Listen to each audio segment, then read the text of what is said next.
uno de los mayores desafíos que tú y yo tenemos en nuestra vida cristiana es cómo lidiamos con nuestra vieja naturaleza. La palabra nos enseña en Romanos 7 que lo que queremos no lo hacemos y lo que no queremos es lo que hacemos. Todos los días estamos en una lucha, todos los días estamos en una batalla de actitud, una batalla con nuestros pensamientos, una batalla con nuestros sentimientos, una batalla de no querer pensar cosas que a veces pensamos, una batalla de pensar cosas que no deberíamos de estar pensando. Y es una lucha interna con la que la humanidad está lidiando todos los días. La palabra nos enseña de dónde comienzan las guerras, de dónde comienzan los conflictos, las muertes, dónde comienzan los genocidios. No comienzan sino dentro del mismo corazón del ser humano. Porque la vieja naturaleza, porque la naturaleza pecaminosa nos lleva a ser egocéntricos, nos lleva a vivir competencias desleales, la ira, toda la frustración que hay dentro de nosotros es traducida como ego, soberbia, altanería. Y cada uno de los pecados que tú y yo cometemos todos los días tienen su origen allí, en el ego. La palabra nos enseña en Romanos 3 que por cuanto todos pecaron, todos fueron destituidos. ¿Puedes declarar esta palabra conmigo? Destitución.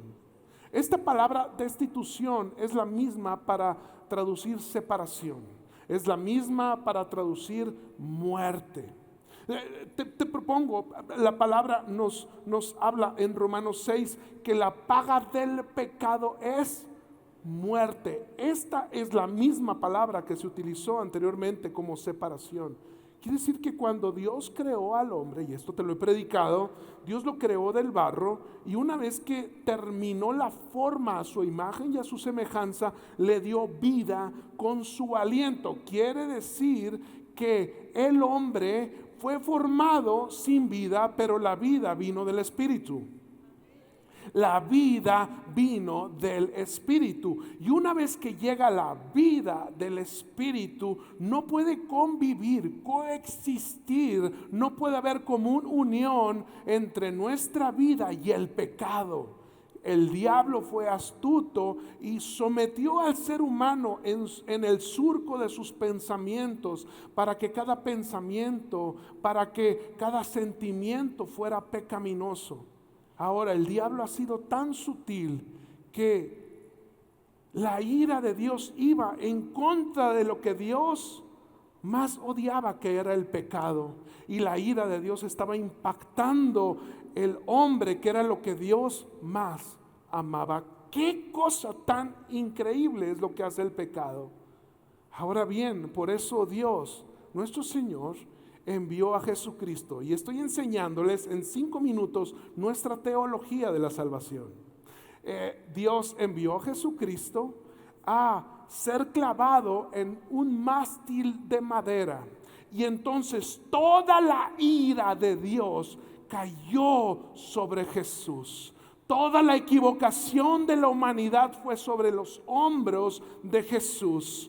Toda la enfermedad, la soberbia, la lascivia, toda vino a caer y Jesús fue abandonado por el Padre hasta que su corazón dio su último palpitar, cuando su sangre toda fue derramada. Y entonces dijo: Padre mío, ¿por qué me has abandonado? Una porción antes, el Señor exclama perdón por esta humanidad y les dice: Padre, perdónalos porque no saben lo que están haciendo. Y ahora, por su Hijo, hoy tú y yo podemos disfrutar de una vida y vida en abundancia. De modo que todo aquel que está en Cristo Jesús, nueva criatura es, las cosas viejas pasaron, he aquí todas son hechas nuevas. Y dice la palabra que si tú y yo creemos en el sacrificio de Jesús y nosotros lo confesamos, esto es suficiente para el perdón de nuestros pecados. La pregunta es por qué seguimos teniendo una mala actitud aún después del perdón de los pecados. Y entonces llega Mateo 26 con la última porción de 5 que enseña Mateo sobre la teología de la salvación. ¿Quién era Mateo? Jesús iba caminando y ve una caseta, se acerca a esa caseta y ve a un judío marginado. Este judío marginado llamado Leví, después le llaman Mateo. Jesús llega con este judío, se le queda viendo a los ojos, lo gana, le dice sígueme, y este judío llamado Mateo sigue a Jesús y le toca estar detrás de Jesús, siendo un testigo visual de todas las cosas que Jesús hizo antes de partir, antes de la ascensión. Y 30 años después de este momento, Jesús ya ha partido a la presencia. Mateo está recordando el sacrificio de Jesús y Mateo comienza a escribir un evangelio llamado el Evangelio de San Mateo. Este evangelio no está de todo tal cronológico, pero llega un momento en donde de las 5 porciones de la teología de la salvación, después de hablar sobre la teología de los olivos, es decir, de la segunda venida y todo esto, Jesús toma tiempo suficiente para hablar de el sacrificio y todo lo que está ocurriendo alrededor del sacrificio. Ahora, ya que les di un poquito de historia narrativa, me gustaría que me acompañaran los primeros 2 versos de San Mateo 26, versículos 1 y 2.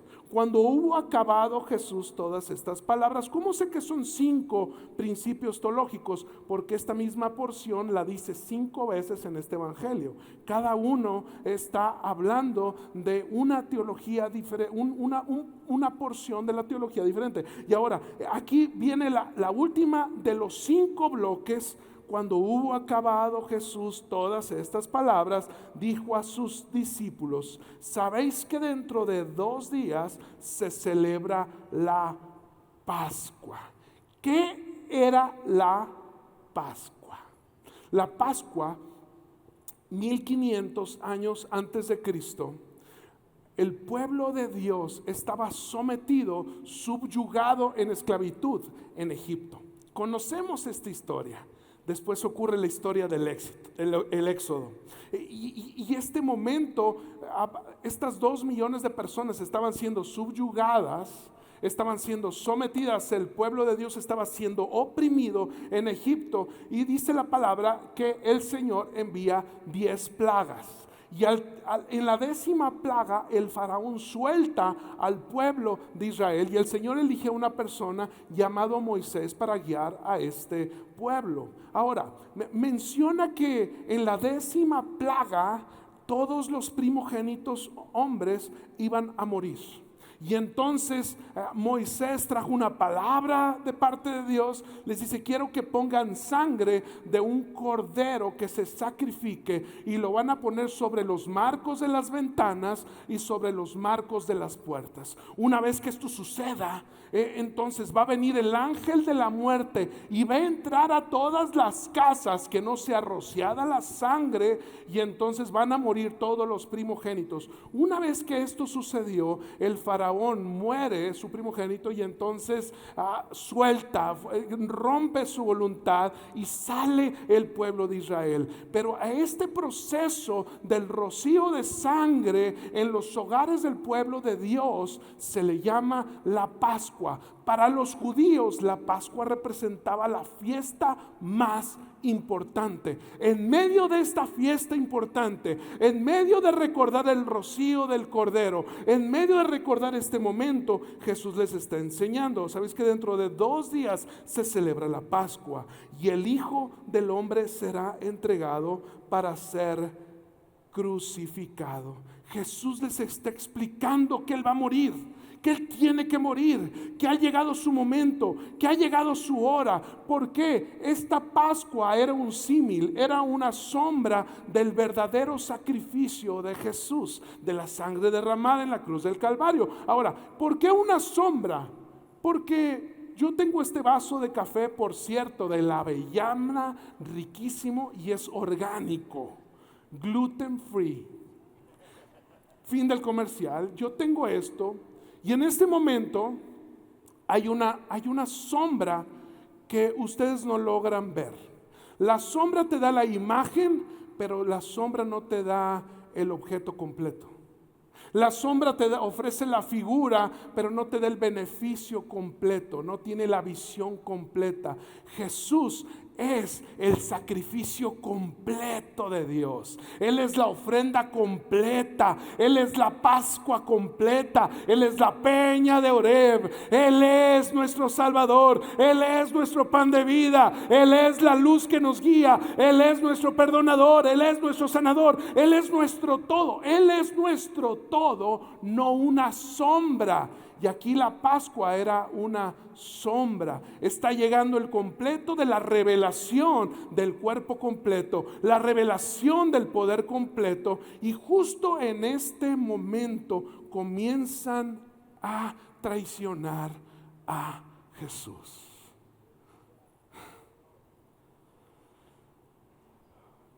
Seguimos leyendo versículos 3 al 5. Entonces los principales sacerdotes, los escribas, los ancianos del pueblo se reunieron en el patio del sumo sacerdote llamado Caifás, y luego tuvieron consejo para, ¿qué dice? Prender con engaño a Jesús y matarlo. Pero decían, no durante la fiesta, para que no se haga alboroto en el pueblo. Qué cosa que esta gente tan traicionera querían aprender a Jesús, pero como era la Pascua no querían ningún alboroto. Entonces digo, vamos a hacerlo cuando nadie se dé cuenta, porque eso es lo que hace la religiosidad. La religiosidad te llama a entregar tus convicciones, pero que no se den cuenta a la gente que está alrededor de ti. Eso es una vida falsa, una vida de religión. Ellos quieren aprender a Jesús justo en el momento de la Pascua.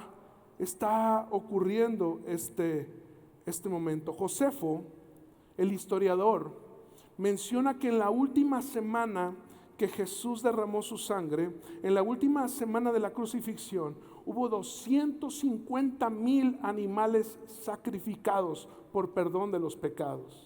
Nota cómo ni 250,000 sacrificios fueron suficientes para sacar a Israel del lugar donde estaban, pero un solo sacrificio, el sacrificio de Cristo nuestro Señor, aún en medio de la traición, aún en medio de los celos, aún en medio de la amargura, aún en medio de que sus más íntimos lo abandonaran, aún en medio de eso, su sacrificio fue suficiente. Escúchame bien. La palabra menciona después a una mujer. Qué increíbles son las mujeres del reino.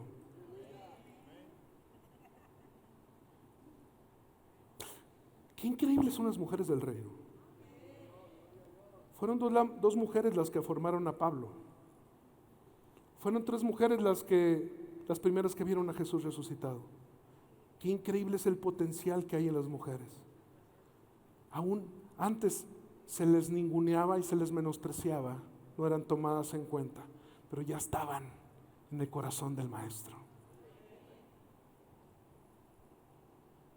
Versículos 6 y 7. Y estando Jesús en Betania, en la casa de Simón el leproso, vino una mujer que no dice su nombre, con un vaso de alabastro de perfume de gran precio. Lo derramó sobre la cabeza de él, y estando sentado a la mesa. Aquí me voy a detener.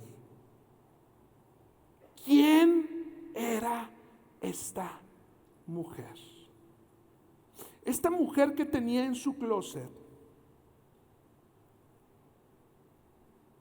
un recipiente Gucci, un recipiente con un perfume que tenía el valor de 300 días de salario.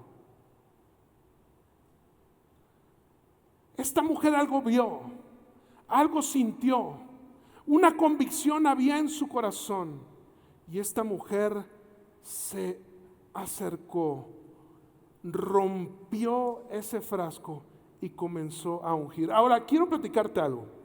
Mateo no lo narra de forma cronológica, pero quiero recordarte que entonces Mateo está 30 años después, antes de que el canon fuera consolidado, está escribiendo su evangelio y dice, cuando iba a escribir sobre el sacrificio de Jesús, por cierto, me recuerdo, es importante, es relevante, es necesario aclarar que hubo una mujer.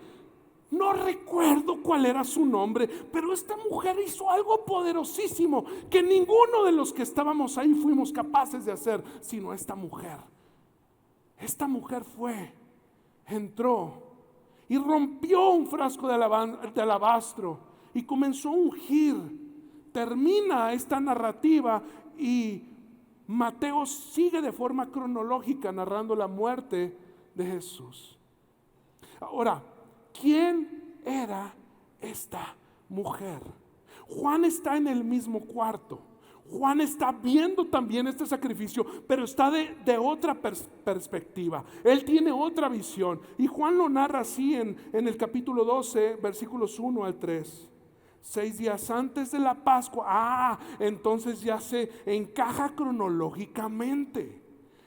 No era en viernes, era en sábado, casi una semana antes.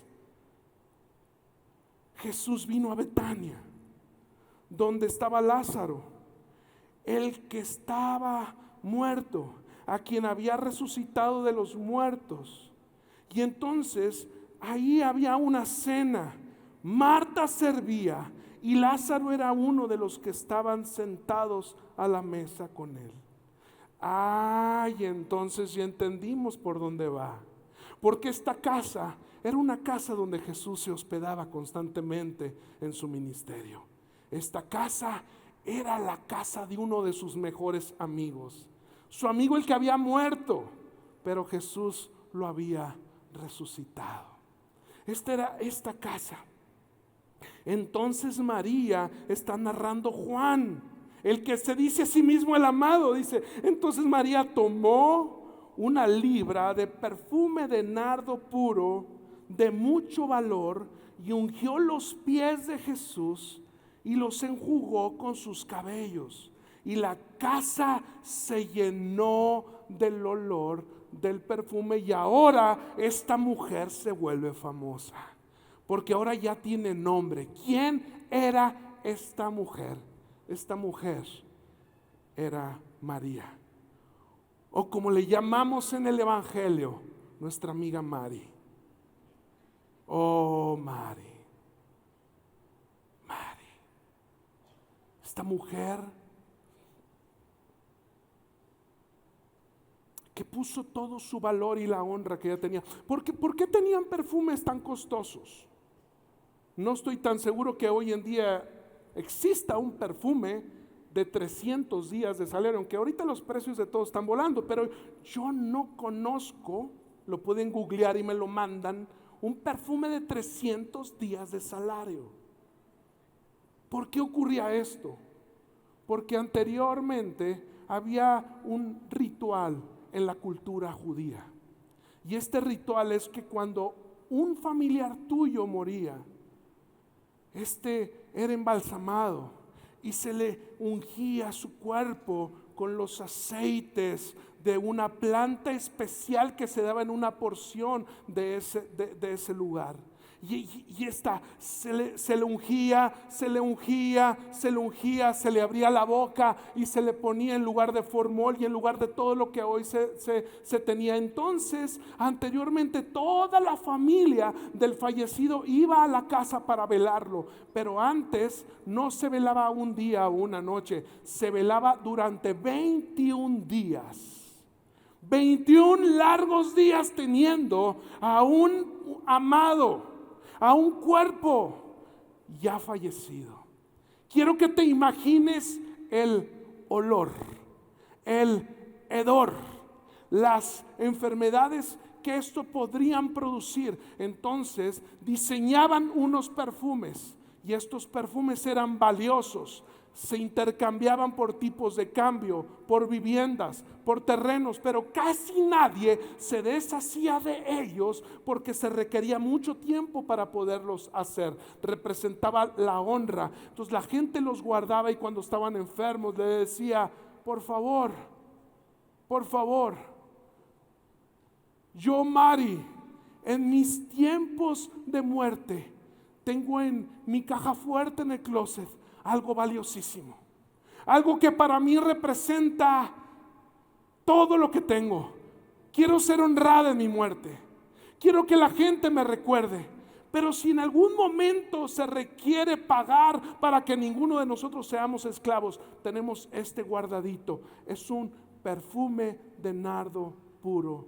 Y esta mujer, la Mari, dile al que está a tu lado, la Mari. Le hubiera llamado este mensaje el poder de la Mari. Acompáñenme en el equipo de alabanza. Esta mujer se hinca, rompe su frasco, rompe su caja, rompe su perfume y comienza a ungir a Jesús. Por ahí andaban sus discípulos. Comenzaron a hablarse uno al otro, pero me impresiona que cuando leemos la palabra, Mateo 26:8, sigue narrando. Al ver esto, los discípulos se enojaron. Al ver esto, los discípulos se enojaron diciendo: ¿para qué este desperdicio? Porque esto podía haberse vendido a gran precio. Nota cómo la devoción a Cristo será un desperdicio para los incrédulos.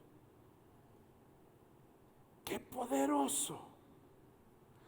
Mi devoción a Cristo siempre será un desperdicio para los incrédulos. Esto podría haberse vendido en mejor precio, haberse dado a los pobres. Entendiendo, Jesús les dijo: ¿por qué molestan a Mari? Esta Mari, pues ha hecho conmigo una buena obra, porque siempre tendréis a los pobres con vosotros, pero a mí no siempre me tendréis. Porque al derramar este perfume sobre mi cuerpo, lo ha hecho al fin de prepararme para la sepultura. De cierto os digo que donde quiera que se predique,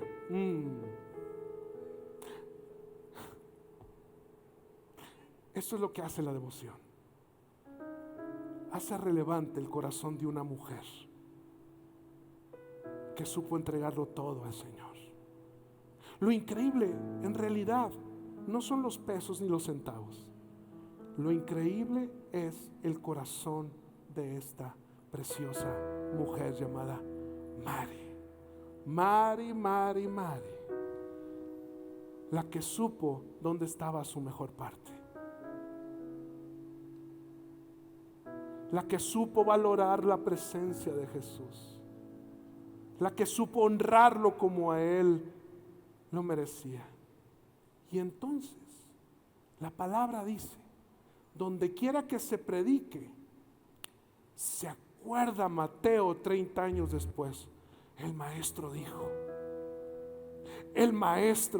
porque para el maestro ninguna ofrenda pasa desapercibida. Para el maestro ningún acto de devoción va al basurero. El maestro se acuerda de ti y de mí. El maestro nunca se queda con nada. Dijo: donde quiera que se predique, dijo el maestro, Hay que recordar, no me acuerdo cómo se llama esta mujer que tuvo una revelación, la cual ninguno de nosotros. Yo recuerdo, dice Mateo, que todos estábamos enojados. Eso es lo que narra Mateo, pero en realidad Juan narra algo diferente. Juan narra: Judas Iscariote comenzó a balbucear, comenzó a decir: ¿por qué? ¿Qué le pasa a esa mujer? ¡Qué atrevida! ¿Que no sabe quién es el maestro? Y ella sácale punta, va con el maestro y quiere estar cerca de él. ¿Qué le pasa? Ella no tiene 3 años con él. Ella no le ha servido. Ella no ha estado. ¿Y lo que está haciendo? Este perfume de nardo puro. Podríamos hacer asilos, podríamos hacer lugares para darle comer a los niños. ¿Qué le pasa? Esta mujer no sabe nada de Dios. Esta mujer no sabe adorar. Eso es lo que narra Juan, con un poquito de crema. Al final este muchacho estaba perverso en su corazón porque tenía sus ojos en el dinero. Y él no se dio cuenta que con el Señor nunca se negocia. Con el Señor solamente se derrama. Con el Señor solamente se derrama.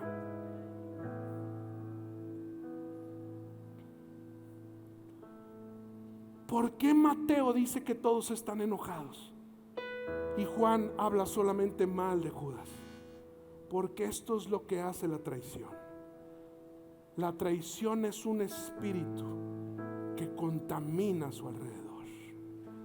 La traición es un espíritu, la arrogancia es un espíritu que contamina a su alrededor. La mala actitud es un espíritu que contamina. La crítica es un espíritu que contamina. Judas se tomó el tiempo suficiente para contaminar al equipo de Jesús. Y por eso ninguno de ellos tuvo la revelación que esta mujer está teniendo. Y Jesús les dice: háganse un lado, porque Mari está teniendo el corazón que ninguno de ustedes ha tenido conmigo. Llevo 3 años con ustedes. Y por eso ella está teniendo una revelación. ¿Saben por qué está haciendo esto? Esta preciosa mujer Mari, le dice Jesús, porque ella me está preparando mi cuerpo 6 días antes de que yo sea crucificado, para que cuando yo muera y esté en el madero y sea abandonado por todo el mundo, sigue oliendo el perfume de honra que esta mujer me está poniendo. Eso es lo que hace, porque el cuarto estaba inundado de la fragancia. ¿Cuál es mi actitud? ¿A qué huele mi vida? ¿A qué huele mi corazón? ¿A qué huelen mis pensamientos? ¿A qué huele mi actuar? ¿Cuál es el aroma que mi vida está dándole a mis hijos? ¿Cuál es el aroma que mi vida está dándole a mis amigos? ¿Cuál es el aroma que mi vida le da a mis socios? ¿Cuál es el aroma que mi vida está dejando en este mundo desleal? Si no olemos a Cristo, entonces oleremos a traición.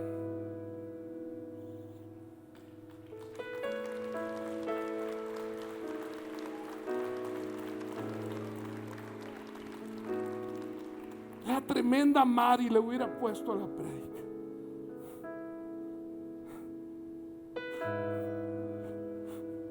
Esta mujer viene 3 veces en los evangelios. La primera está llorando, vaciando sus lágrimas en Jesús, a sus pies. La segunda está a los pies de Jesús, aprendiendo, a los pies de su rabí. La tercera está a sus pies, ungiendo con un perfume roto. Ella sabía que su bendición estaba estar a los pies de su maestro, en donde yo no entiendo nada, en donde yo no sé nada, en donde yo no tengo soluciones. Yo no sé por qué te enfermas, yo no sé por qué dudas, yo no sé por qué quebraste, no sé tampoco por qué no estás vendiendo, no sé tampoco por qué te sientes como te sientes, no sé por qué amaneciste con dolor hoy, no sé por qué tus hijos no te quieren contestar las llamadas, yo no sé muchas cosas. Pero yo te quiero decir que cuando tú y yo tenemos la devoción suficiente para estar a los pies de nuestro Maestro, vendrá la revelación para el futuro, vendrá la revelación para enfrentar lo que está delante de nosotros.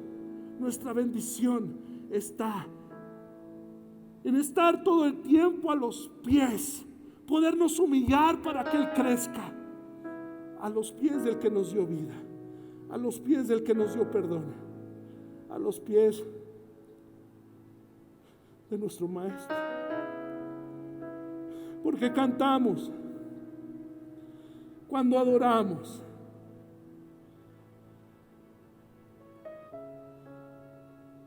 cuando ofrendamos, no por entregar un desperdicio, sino porque nuestra vida está diseñada para estar a sus pies. Solo en sus pies encontramos gracia, a sus pies encontramos favor, a sus pies encontramos revelación.